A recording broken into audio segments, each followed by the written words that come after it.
Hello again, you inquisitive little minxes. In my last video on Labour, I talked about the EHRC report and how the Labour Party was found to have broken the Equality Act. Now, you don't need to watch that video to understand this one, but it does offer a lot of context as to what was going on behind the scenes in the party, so I will just link it to this video. In this video, I'm talking less about instances of institutional anti-Semitism and more about individual anti-Semitism which was reported on during Corbyn's leadership, and how these led to an anti-racist campaigner like Corbyn becoming known as an anti-Semite. So let's get to it. Anti-Semitism in Labour, of course, predated Jeremy Corbyn's leadership. An example of this is in the 2005 general election campaign, when Tony Blair's team tested posters which presented the Jewish Conservative leader Michael Howard as a flying pig or as a Fagin-type figure. However, in the build-up to Jeremy Corbyn's leadership, instances of anti-Semitism became much more prevalent. On the 13th of July 2015, it was reported that Jeremy Corbyn had referred to Hamas and Hezbollah as friends during a meeting in Parliament. Now, Hamas and Hezbollah are major political parties in Lebanon and in Palestine. However, they're also considered to be terrorist organisations because they are profoundly anti-Semitic. The big one for everyone was that Hamas and Hezbollah are my friends, or our friends from Hamas and Hezbollah. That's what concerns, even me as a 14-year-old. Made me pretty uncomfortable because, I knew about Hamas, obviously, because, I was quite clued up on the Israel-Palestine issue. I knew that Hamas, at the time in their charter, advocated for genocide of Jews. I think it's changed to the destruction of Israel, which I don't think is much better, but it's technically an improved former charter. But yeah, either way, they still remain a vile terrorist group. The two groups are anti-Zionist, which means that they believe the entire state of Israel is illegitimate, and there are some anti-imperialist socialists who believe that this is a legitimate cause, seeing the state of Israel as responsible for the displacement of the Palestinians. Jeremy Corbyn is one such pro-Palestine politician. Now, Mr. Corbyn has denied that he actually thinks of Hamas and Hezbollah as friends. I'm saying that people I talk to, I use it in a collective way, saying our friends we're prepared to talk to. Does it mean I agree with Hamas and what it does? No. Does it mean I agree with Hezbollah and what they do? No. What it means is that I think to bring about a peace process, you have to talk to people with whom you may profoundly disagree. The problem is, however, his language was seen as far too conciliatory towards a group considered to be terrorists. If Corbyn had said, I'm going to invite our friends from Hamas and Hezbollah, I'm going to also invite our friends from Likud, which is the Israeli governing party at the moment, in case people don't know. I think, fair enough, he's reaching out to both sides. But Corbyn only ever seemed to reach out to the Palestinian side, and not just like the moderate Palestinians, the Hamas, the genocidal terrorists. So that one-sidedness is what sat most uneasy with me, I think. And he may have been engaging with them from a perspective that he supported Palestinians, but you can support Palestinians, as many MPs do, like Lisa Nandy, for example. She's a big advocate of Palestinian rights. She's chair of Labour Friends for Palestine, but she does so in a way that doesn't invoke anti-Semitic tropes, and also in a way that doesn't mean she has to become friends with anti-Semites. The International Holocaust Remembrance Association has said that anti-Zionism is anti-Semitism. Now look, there were some imperialistic reasons behind the creation of the State of Israel. For example, there was a racist British belief at the time that Jewish people were more enterprising than Arab people, and therefore if they moved the Jews into Mandate Palestine, they could make the territory more economically powerful. Now, this was even controversial at the time, with the British Socialist Party saying this was a veiled attempt to annex Mandate Palestine. However, there were also important humanitarian reasons behind the creation of the State of Israel as well, such as creating a safe haven and a homeland for the Jewish people, which became extra important after the atrocities of the Holocaust. As imperial attitudes die out, this becomes the defining reason as to why the State of Israel has legitimacy. It's a safe haven, and hence anti-Zionism and anti-Semitism have become closely associated. I'd also like to point out that if you were to remove the State of Israel today, the methods you'd require to do this would be absolutely disgusting. You'd either have to deport an entire country's worth of people who've made this their home for generations, or you would need to get on board with organisations which condone murder. Either way, the conventional wisdom is you can criticise Israel's policies, but you can't criticise their right to exist. Once Corbyn becomes leader, some more blatant examples of anti-Semitism begin to crop up. An example of this is the former Lord Mayor of Bradford, who tweeted that he'd seen some compelling evidence linking Zionists to the creation of ISIS, and then went on to say people know about who caused 9/11 and also about ISIS. Now, this comment is utterly stupid, and the only evidence that you guys need is that ISIS is an avowedly and openly anti-Semitic group. There's also the case of Vicky Kirby, who was suspended from the Labour Party for tweeting that Jewish people had big noses, and was then reinstated as vice chair of the Woking Labour Party. The then Prime Minister David Cameron exploits this, saying that anti-Semitism is an absolute cancer and that it's Corbyn's party and he should sort it out. Corbyn is furious and responds that since he became leader, he'd condemned anti-Semitism 7 times. Now, this may be one of the reasons as to why some Corbyn supporters say that anti-Semitism complaints were a smear, but I don't think this provides any evidence of this whatsoever, because David Cameron was exploiting a weakness which was clearly present in the Labour Party, and it only got worse for Jeremy Corbyn from there. On the 26th of April 2016, Labour MP Naz Shah stepped down as John McDonnell's private parliamentary secretary after it was revealed that she'd shared a glut of anti-Semitic content online. One example of this was that she suggested that Israel be relocated to the USA.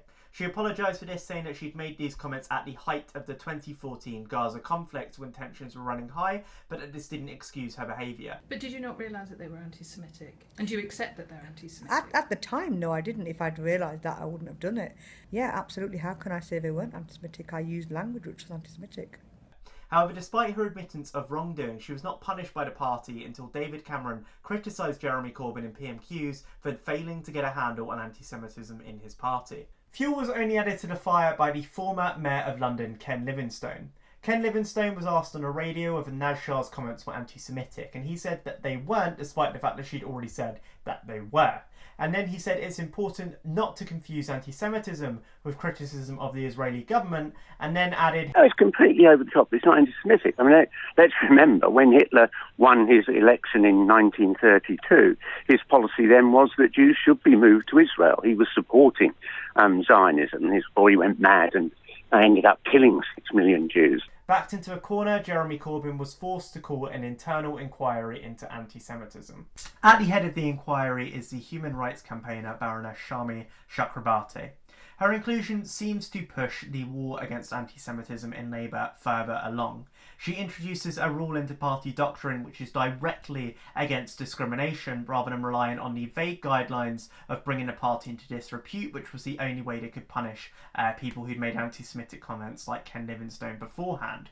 However, on the 16th of May 2016, Lady Shami joins the Labour Party, and while she says that she does this to gain the trust and confidence of members and to show them that she supports and holds their values, it of course brings her impartiality into question. At the end of the inquiry, Lady Shami says that while Labour is not overrun by anti-Semitism, there is too much evidence of ignorant attitudes. As such, she says that Labour members should resist comparing Israel and the Nazis, they should stop using offensive terms in general, and they should also apply some general counsel to give advice on disciplinary matters. But as you guys all know, because you've all watched my last video on Labour, this was far from the end of anti-Semitism complaints in the Labour Party. There were 2 more incidents of this at the release of the Chakrabarti report. One was against Corbyn himself, who'd said, "You can't blame our Jewish friends for the actions of the Netanyahu government because that would be like blaming our Muslim friends for the actions of various self-styled Islamic states." Now, he later clarified, I said Islamic states, lowercase. It would have been better with hindsight, and many things are much better with hindsight, as every one of us around this table is well aware, if I'd said Islamic countries. However, the incredibly poor choice of wording gave the press ammo to attack him with. Then comes the second controversy, where Jewish Labour MP Ruth Smeeth was attacked by Mark Wandsworth, a Labour activist. I saw that the Telegraph handed a copy of a press release to Ruth Smeeth MP, so you can see who's working hand in hand. Which seemed to give air to anti-Semitic conspiracy theories. And then Mark Wandsworth went on to say that Dame Shami Chakrabarti had, as he saw it, refused to rise the temperature of the witch hunt.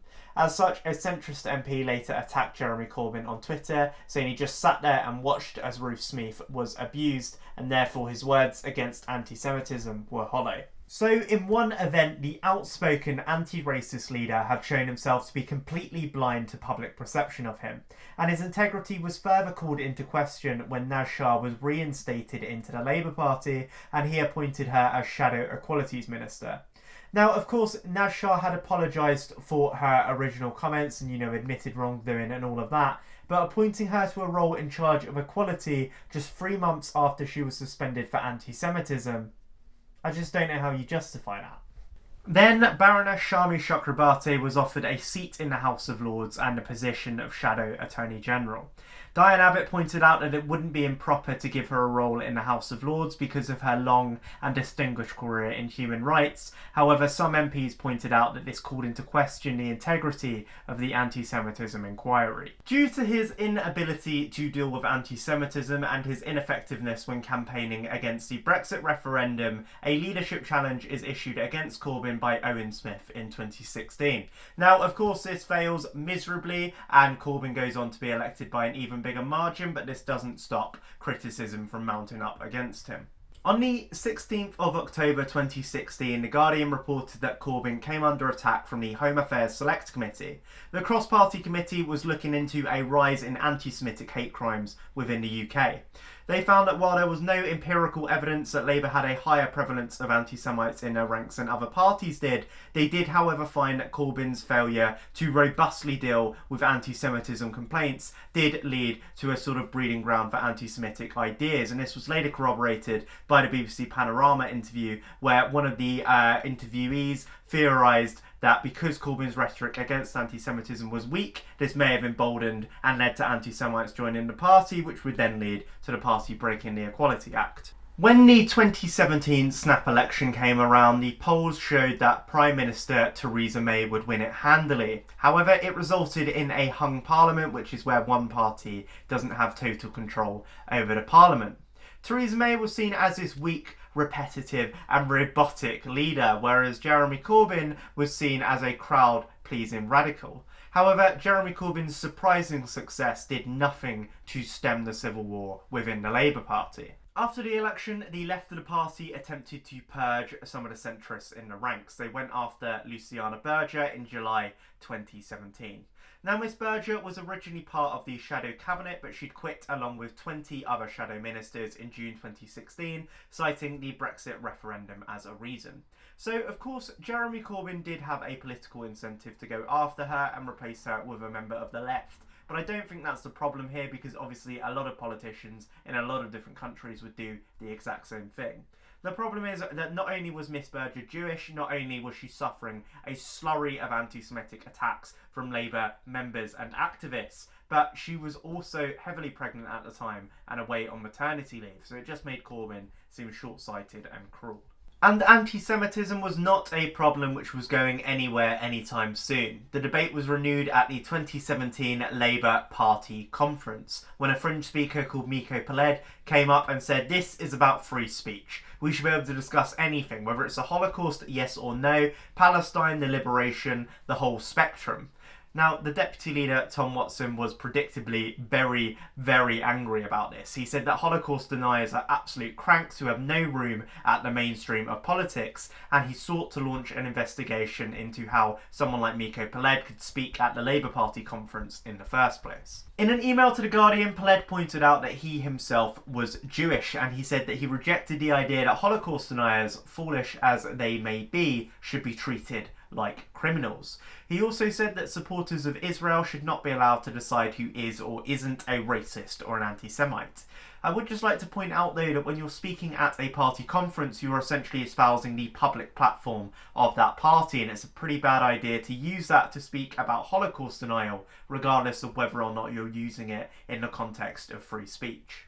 The fringe speech and the reaction of Tom Watson are two small parts of the anti-Semitism saga. However, it's all of these small parts which add up to the public perception of an anti-Semitic Labour Party.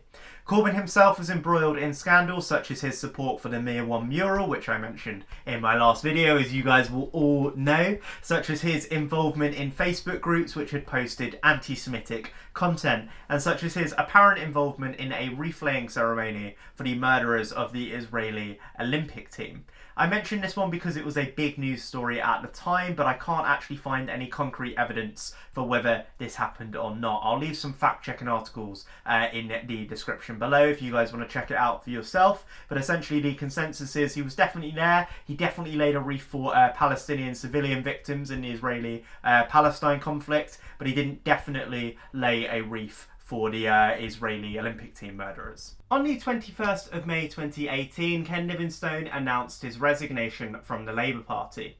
His reason for this, he said, was that his suspension was serving as a distraction from the biggest political issue of their time, which was to defeat the Conservative government.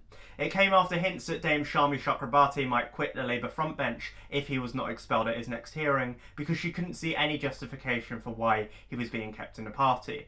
Jeremy Corbyn said it was sad to see him go after such vital contributions to London and to progressive politics, but ultimately it was the right thing to do. Yet any progress that Corbyn may have hoped to make following Ken Livingstone's resignation was dashed in July 2018. The International Holocaust Remembrance Association brought out their new working definition of modern anti-Semitism, and it was essentially an 11-point document detailing what could be considered anti-Semitic. It was adopted wholesale by most British institutions, including by the government. However, the Labour Party instead opted to include their own 16-point definition of modern anti-Semitism, which excluded some of the examples from the IHRA.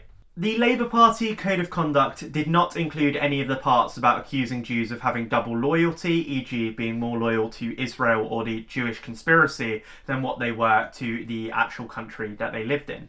It didn't include bits about Israel's right to exist. It didn't include bits about expecting double standards of Israel that you wouldn't expect from other democratic nations. And it didn't include bits about comparing Israeli policy to that of the Nazis.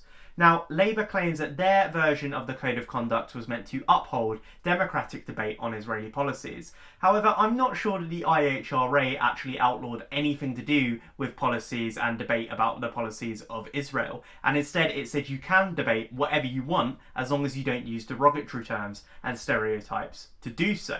I also think it's pretty poor play that they didn't include the bit about comparing Israel to the Nazis, considering that the Chakrabarti report had specifically asked them to stop doing this. It's important to note that in this context, when I talk about the Labour Party, I'm talking about the leadership, because the MPs and peers voted overwhelmingly to adopt the IHRA definition.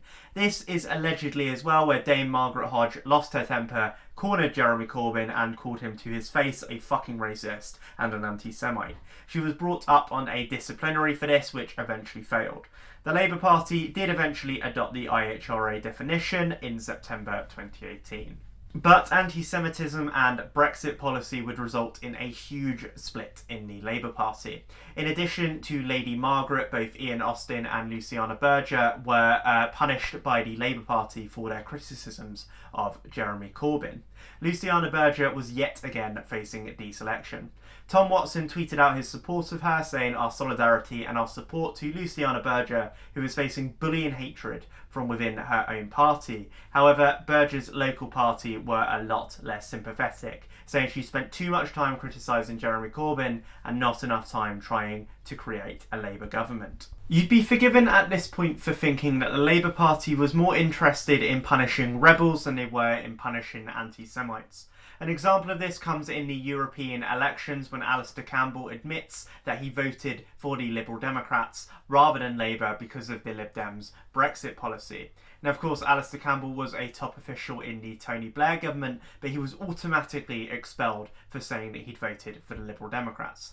Campbell himself pointed out that it was hard not to state the difference between how anti-Semitism cases were being handled and how his case had been handled. And Jess Phillips said that he was kicked out of the party quicker than a man who'd threatened to kill her and a man in her local party who denied the Holocaust Both of these were just suspended, whereas Alistair Campbell is expelled to this day. Now, the Shadow Minister Dawn Butler points out that this was just in the rules, that you're not allowed to vote for other parties, and especially not to say that you voted for other parties. And John McDonnell said in an interview with Alistair Campbell, "Your expulsion was on the basis of ridiculous rules that were brought in under New Labour." Were they? But when you're suspending people like Alistair Campbell and people like Ken Livingstone resign rather than facing punishment, it looks pretty shoddy. This eventually resulted in breakaways from the party, who would form the short-lived independent group. This was mostly to do with Brexit policy, however anti-Semitism also played a part of it, with Luciana Berger citing it as one of the key reasons for her defection. "I cannot remain in a party that I have today come to the sickening conclusion is institutionally anti-Semitic." Momentum, the left-wing campaigning group within Labour, would say this was just a fringe group of MPs who wanted a return to the Blair years. But I think if you look beyond the politics of the moment, it's a pretty sad day for the Labour Party. Tom Watson responded to the event by saying that he sometimes no longer recognised his own party. He directly apologised to Luciana Berger and only stay for another 10 months, resigning at the beginning of the campaign for the 2019 general election. And then, of course, the 2019 general election was an absolute electoral massacre for the Labour Party. They lost 60 seats and the new Prime Minister Boris Johnson won a stonking big majority. The last time Labour had won this few seats, there weren't even 650 seats in the House of Commons.